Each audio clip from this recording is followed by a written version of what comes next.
Chers apprenants, chers élèves, nous allions ensemble aborder la leçon numéro 3 intitulée Accouchement et allaitement, voilà, ou parturition et allaitement, voilà, parce que l'accouchement égale la parturition, ça veut dire la même chose. Voilà, donc cette leçon fait suite justement à la leçon précédente où nous avions parlé de la fécondation et de la grossesse. Voilà, donc à l'issue de la grossesse, on parle d'accouchement. Voilà, quelles sont les manifestations de l'accouchement? C'est ce dont nous allons voir justement dans cette leçon. D'accord, donc leçon numéro 3, parturition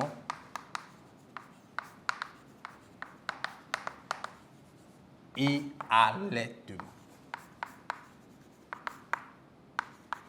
Voilà, parturition et allaitement. En petit 1, nous allions parler de la parturition. Voilà, parturition ou accouchement, ça veut dire la même chose. Voilà, quand vous entendez parturition, voilà, ça veut dire aller accoucher. C'est le processus justement de l'accouchement.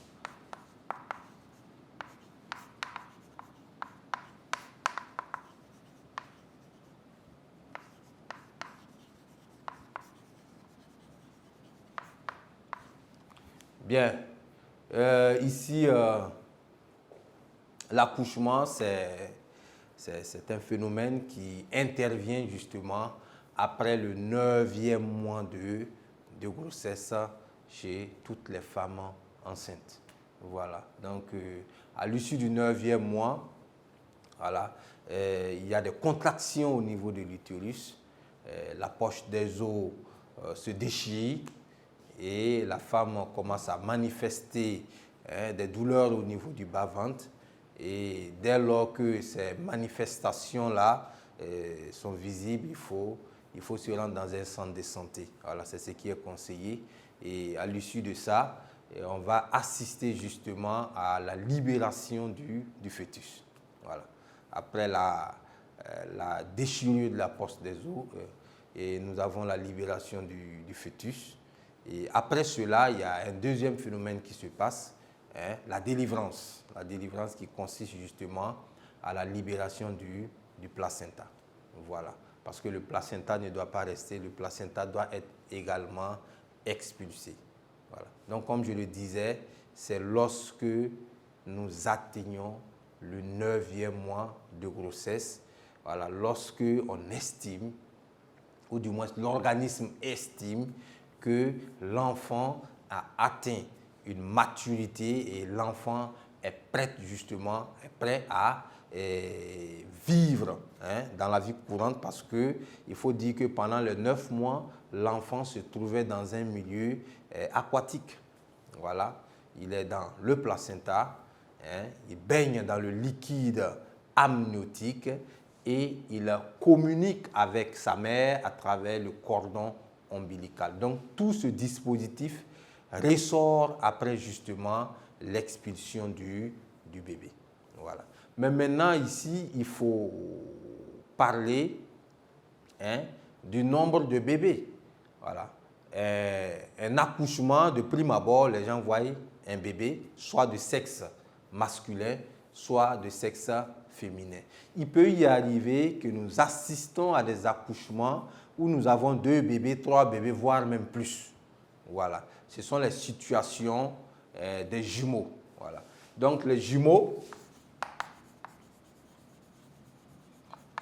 on parle de jumeaux lorsque lors de l'accouchement, on assiste justement à plus d'un bébé. Voilà. Et au niveau des jumeaux, on a des situations. Nous avons les vrais jumeaux, voilà, ou vraies jumelles, et nous avons les faux jumeaux.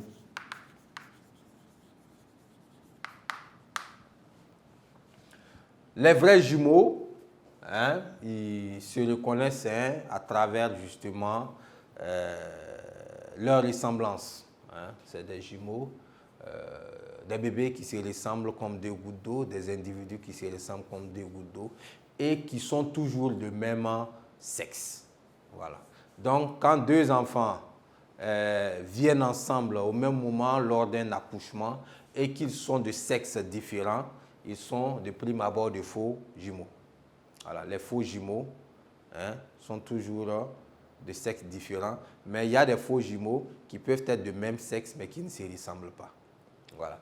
Donc, les situations des vrais jumeaux, c'est lorsque un seul spermatozoïde féconde un seul ovule. Et à l'issue de la fécondation, on obtient un œuf. Et l'œuf, par le phénomène de la mitose, va se diviser en deux. Voilà.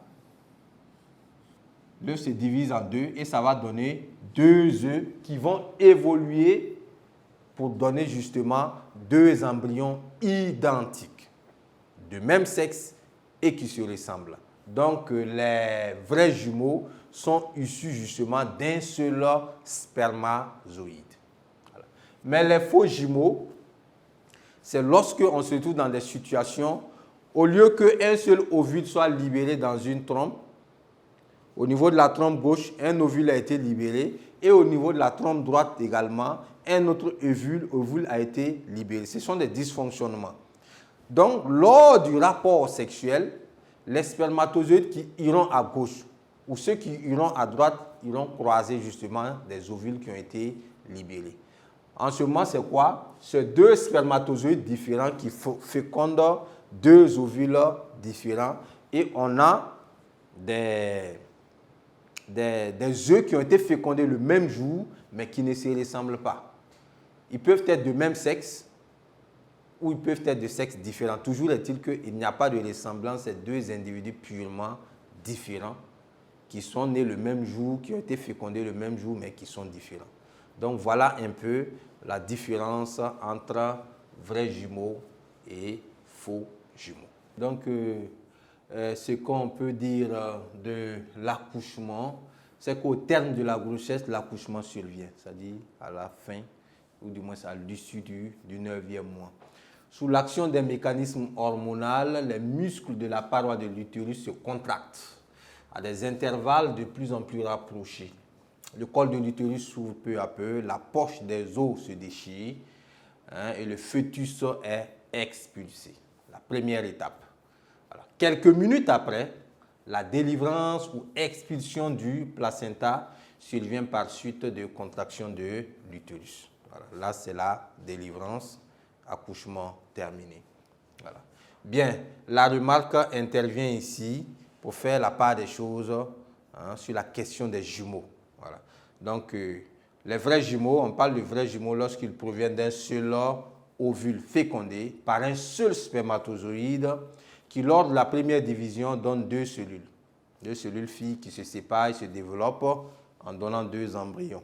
Voilà. Les faux jumeaux, quant à eux, proviennent de deux ovules pondus en même temps et fécondés chacun par un spermatozoïde.